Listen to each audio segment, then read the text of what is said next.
Bismillahirrahmanirrahim.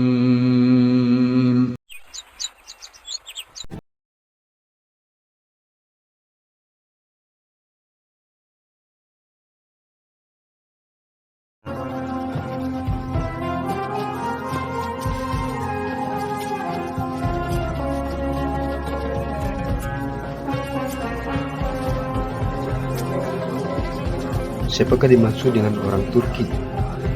Orang Turki berasal dari pegunungan Altai di sebelah utara Mongolia.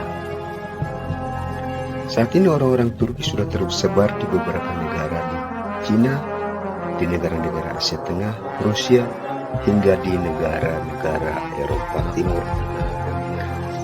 Berbicara tentang orang Turki tidak bisa dilepaskan dari orang Cina.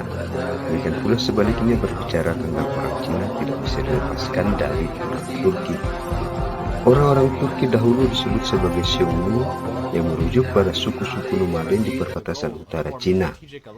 Orang-orang Turki sering disebut sebagai suku-suku nomaden yang suka mengganggu di perbatasan utara Cina.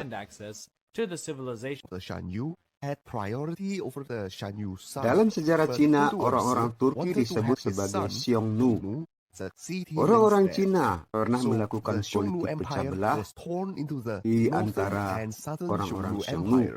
Sebagian suku Xiongnu dibujuk untuk menetap menjadi penduduk kekaisaran. Mereka diberi lahan dan berbagai fasilitas untuk bercocok tanam, tidak lagi menjadi suku nomaden.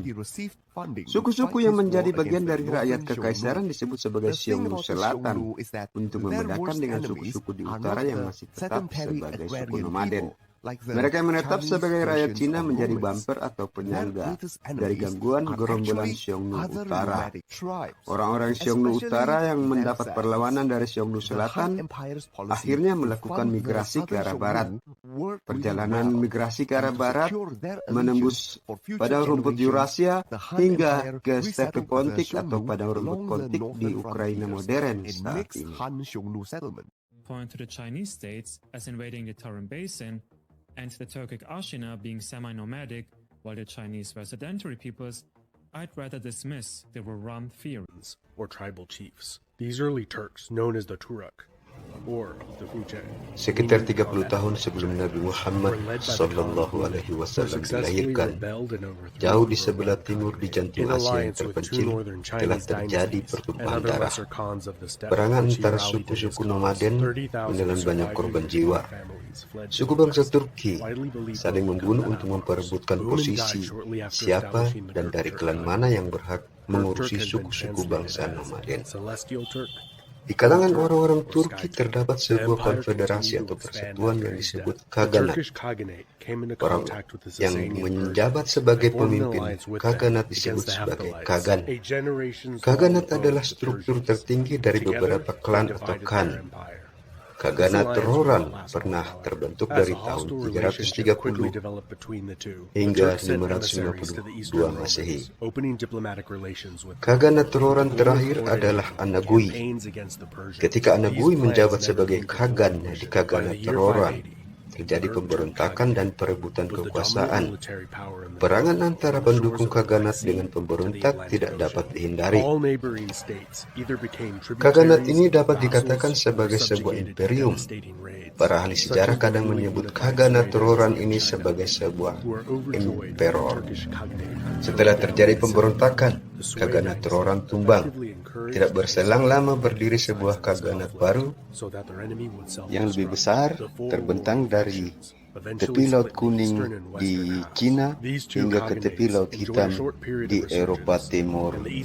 Kaganat ini bernama Gökturk Kaganat. Bagaimana Kaganat ini bisa terbentuk? Mari kita simak bersama. Welcome to the rise of the Gökturks. One of the 10 sons made a hammer with the help of which the men could smash the mountain range and clear the way.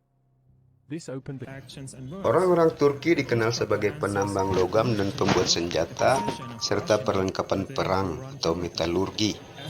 Senjata dan perlengkapan perang ini mereka tawarkan kepada para pedagang yang melewati jalur sutra. Senjata dan perlengkapan perang ini juga mereka suplai kepada Khaganat, yaitu konfederasi dari suku-suku nomaden. Klan Ashina, salah satu klan dari suku-suku Turki, adalah spesialis pembuat senjata dan perlengkapan perang yang terbaik saat itu.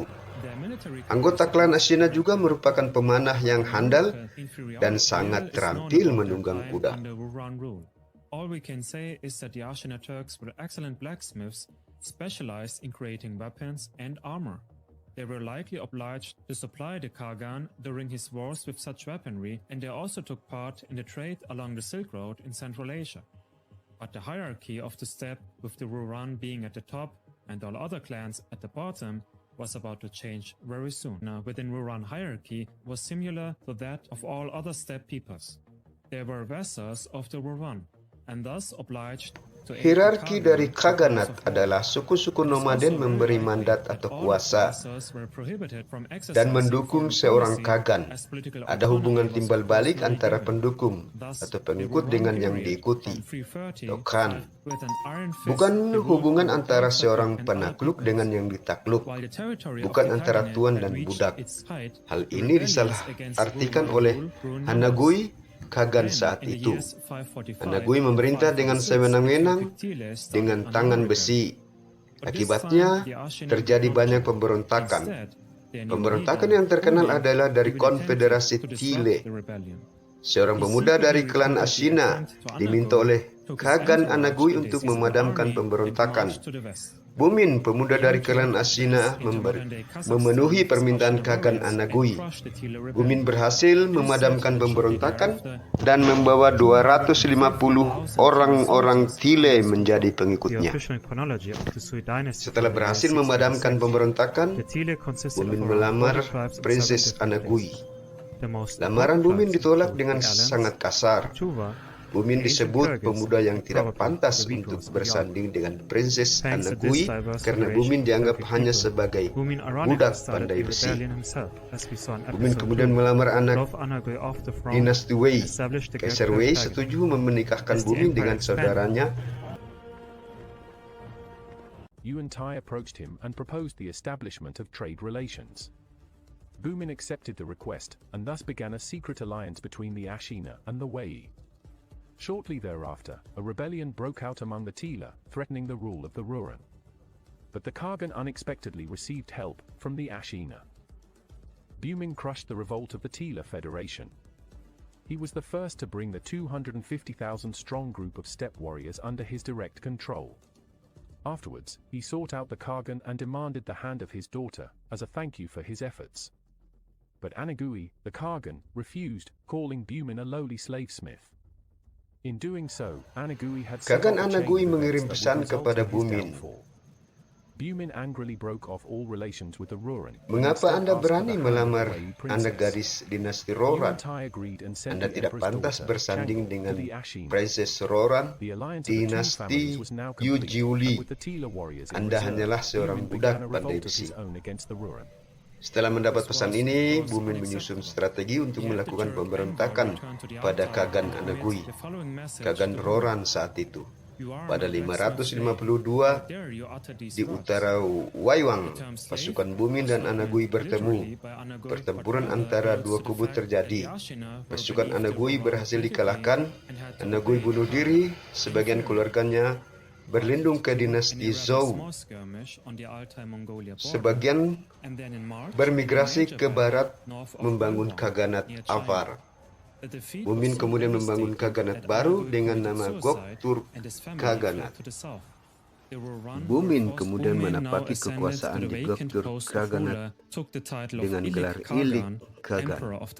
Princess Changli menjadi Khagatun atau Khatun Empress dari Göktürk Khaganat, penguasa baru di padang rumput Asia. A fellow empress in the Ashina, the new ruling dynasty of the Asian steppe.